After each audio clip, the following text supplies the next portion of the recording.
Welcome back everyone. अभी तक के वीडियोस में हम लोगों ने प्रेजेंट टेंस देखा, पास्ट टेंस देखा और इसके सारे टाइप्स को हम लोगों ने स्टडी किया। आज की इस वीडियो में हम लोग फ्यूचर टेंस के बारे में स्टडी करेंगे और जानेंगे इसके कॉन्सेप्ट के बारे में, इसमें सेंटेंस किस तरह से बनाए जाते हैं, इसमें हिंदी के जो सेंटेंस होते हैं साउंड कैसा आता है। ठीक है, तो आइए सबसे पहले हम लोग ये समझते हैं कि फ्यूचर टेंस होता क्या है। फ्यूचर टेंस यानी कि कोई भी एक्शन या कोई भी वर्क फ्यूचर में होगा या आने वाले टाइम में किया जाएगा, कोई भी पर्सन करेगा या किसी के थ्रू भी किया जाएगा। तो फॉर एग्जाम्पल, मैं दिल्ली जाऊंगा, तुम किताब पढ़ोगे, वह स्कूल जाएगा, रवि खाना खाएगा, है ना। मैं किताब पढ़ूंगा, मैं मैथ्स पढ़ाऊंगा, तुम इंग्लिश पढ़ाओगे। तो सेंटेंस में साउंड कैसा आ रहा है? गा गी गे, इसलिए मैंने यहां पे लिखा है गा गी गे।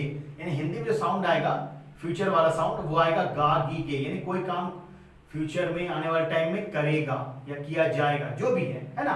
अब इससे कॉन्सेप्ट को और अच्छे समझने के लिए हम लोग अलग अलग सेंटेंस देखेंगे और इसके स्ट्रक्चर को फोकस करेंगे, इसमें चेंजेस क्या है। आइए सबसे पहले हम लोग देखते हैं अफर्मेटिव सेंटेंस। अफर्मेटिव सेंटेंस का जो स्ट्रक्चर होगा वो है सब्जेक्ट, उसके साथ हेल्पिंग वर्ब में विल और शैल का हम लोग इस्तेमाल करेंगे, उसके साथ वर्ब का फर्स्ट फॉर्म और ऑब्जेक्ट। जिस तरह यहां पे हम लोगों ने विल शैल का यूज किया, हम लोग पहले भी देख चुके हैं। प्रेजेंट में हम लोगों ने हेल्पिंग वर्ब के रूप में हम लोगों ने यूज किया था डू, डज, हैव, हैज।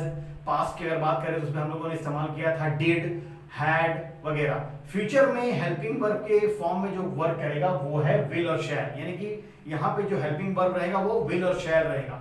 अब सवाल ये उठता है कि जिस तरह हम लोग वहां देखे थे कि हैज और हैव का कहां इस्तेमाल होगा, डू डज का कहां इस्तेमाल होगा। प्रेजेंट में, पास्ट में देखा था हम लोगों ने डिड का इस्तेमाल करेंगे तो क्या करेंगे, हैड किसके साथ इस्तेमाल होगा वगैरह वगैरह। उसी तरह यहां पर भी बताना जरूरी है कि विल और शैल का इस्तेमाल किसके किसके साथ होगा। तो यहां पे जो शैल है, शैल जो है आई और वी के साथ इस्तेमाल होता है। जनरली नॉर्मल सेंटेंस में आई और वी के साथ इस्तेमाल होगा और बाकी जितने भी आएंगे सब्जेक्ट्स जैसे ही, शी, दे, यू, है ना, उनके साथ विल का इस्तेमाल होगा। ठीक है, लेकिन होगा क्या अगर कोई सेंटेंस जिसमें ऐसा मतलब निकल रहा है कि आप उसमें किसी तरह का वादा कर रहे हैं, किसी से प्रॉमिस कर रहे हैं, या फिर आपका कुछ ऐसा पक्का इरादा है कि मैं ये जरूर से करूंगा, ऐसा कुछ इरादा है, पक्का इरादा, यानी कि इसको बोलते हैं आप डिटरमिन्ड हैं अपने काम के लिए।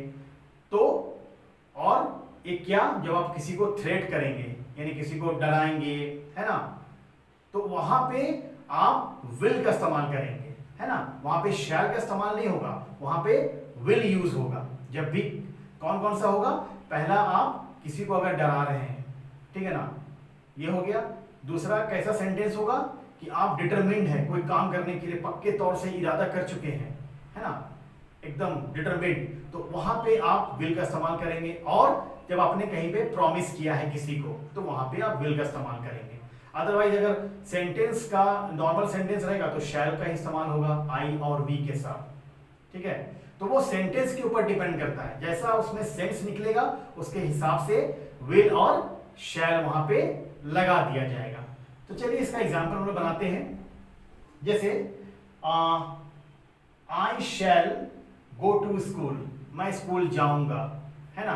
तो शैल मैंने लगाया है आई के साथ। शैल क्योंकि यहां पे उस तरह से पक्का इरादा नहीं है, हो सकता है स्कूल जाए भी या ना भी जाए, या प्रॉमिस किया भी होगा नहीं भी किया होगा, तो इसीलिए मैंने शैल लगा दिया। लेकिन अगर मैंने बोला I will go to school, यानी वो पक्के तौर से इरादा कर चुका है कि मैं स्कूल जाऊंगा, तो वहां पे वो विल का इस्तेमाल करेंगे।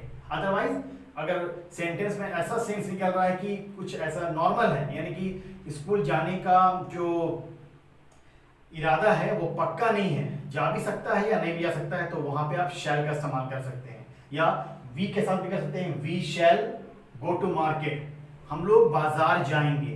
तो यहाँ पे पक्का इरादा नहीं है, होता है बाजार जा भी सकते हैं हम लोग या नहीं भी जा सकते हैं, तो शैल का हम लोग यूज करेंगे। लेकिन अगर ये वी और आई के साथ या अदर जो ही, शी, दे और यू के साथ अगर विल लगा दिए तो समझ जाइए वहां पे आपका इरादा पक्का है, आप जरूर से मार्केट जाएंगे। जैसे we will go to market, हम लोग मार्केट जाएंगे, यानी कि यहाँ सेंस ऐसा निकल रहा है कि हम लोग पक्के तौर से इरादा कर चुके हैं कि हम लोग मार्केट जाएंगे, या we will go to school कि हम लोग पक्के तौर से इरादा कर चुके हैं कि हम लोग स्कूल जाएंगे, या I will go to school, I will go to market, है ना।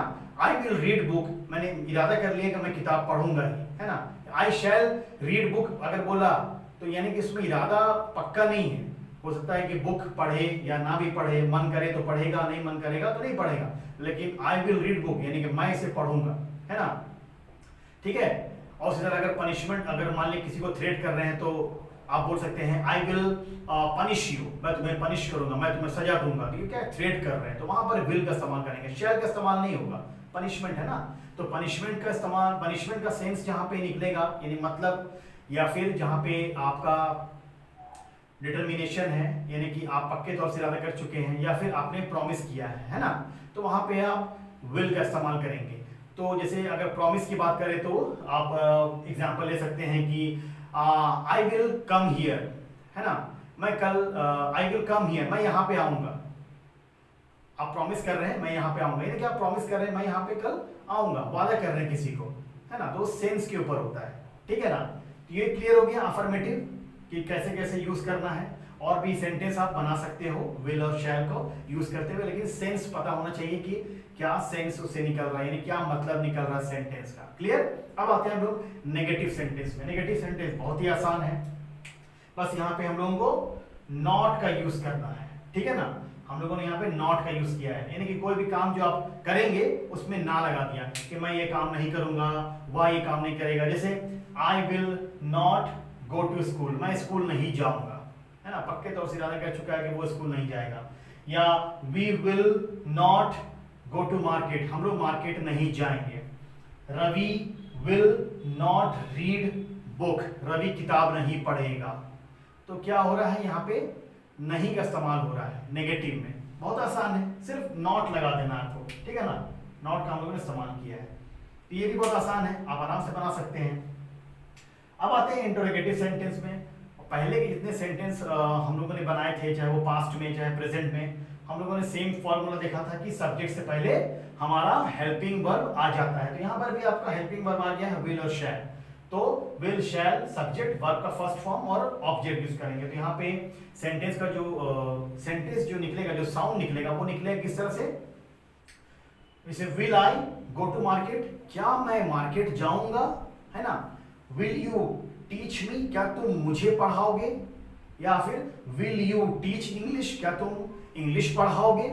या फिर shall we go to market, क्या हम लोग मार्केट जाएंगे या क्या हम लोग बाजार जाएंगे। तो यहाँ पर क्या का साउंड आएगा। और विल और शैल वो आपको पहले पता हो चुका है कि कैसे कैसे इसको यूज करना है, ठीक है ना। या फिर विल यू ईट फूड, क्या तुम खाना खाओगे, वगैरह वगैरह। तो ये सब इंटरोगेटिव सेंटेंस के एग्जांपल्स हैं जो कि बनाना बहुत ही आसान है। अब आते हैं डबल इंटरोगेटिव सेंटेंस। इसमें आपका WH family will shall use करेंगे और सब्जेक्ट वर्ब का फर्स्ट फॉर्म और ऑब्जेक्ट। पहले के जितने भी हम लोग सेंटेंस बनाए थे उसमें भी हम लोगों ने इसी तरह का फॉर्मूला पुट किया था कि हम लोगों ने हेल्पिंग वर्ब से पहले WH फैमिली लगाया था। जो भी हेल्पिंग वर्ब रहेगा जिस टेंस में, ये फ्यूचर है, यहाँ पे विल और शैल रहेगा। WH फैमिली के बाद विल शैल सब्जेक्ट वर्ब का फर्स्ट फॉर्म और ऑब्जेक्ट। तो यहाँ पे सेंटेंस किस तरह से बनाएंगे, जैसे for example why will you go to Mumbai, तुम मुंबई क्यों जाओगे। ये का साउंड आ रहा है, क्यों जाओगे, सवाल क्यों, है ना। Why will you teach maths, तुम मैथ्स क्यों पढ़ाओगे, ठीक है ना। या फिर व्हेन से बनाना है, when will you go to Mumbai, तुम मुंबई कब जाओगे, है ना। या फिर when will you come here, तुम यहां कब आओगे, ठीक है ना। या फिर when will you teach English, तुम इंग्लिश कब पढ़ाओगे। तो उसी तरह का आप यू के साथ, वी के साथ, आई के साथ, ही के साथ, शी के साथ और कोई भी सिंगुलर नेम या प्लूरल नेम के साथ इसका सेंटेंस आप बना सकते हो, ठीक है ना। तो ये सारे जो थे अफर्मेटिव, नेगेटिव, इंटरोगेटिव और डबल इंटरोगेटिव, ये हमारा प्रेजेंट फ्यूचर इंडेफिनिट टेंस का एग्जाम्पल था। तो ये हमारा फ्यूचर टेंस का पहला जो टाइप है उसके रिगार्डिंग हम लोगों ने यहाँ पर डिस्कस किया है कि फ्यूचर इंडेफिनिट टेंस में हम लोग किस तरह से सेंटेंस बनाएंगे और उसमें हेल्पिंग वर्ब किस तरह से इस्तेमाल होगा और सेंटेंस में हिंदी में साउंड किस तरह से आएगा। इसके बाद वाले वीडियो में हम लोग फ्यूचर कॉन्टिन्यूअस टेंस के रिगार्डिंग डिस्कस करेंगे। Thank you so much.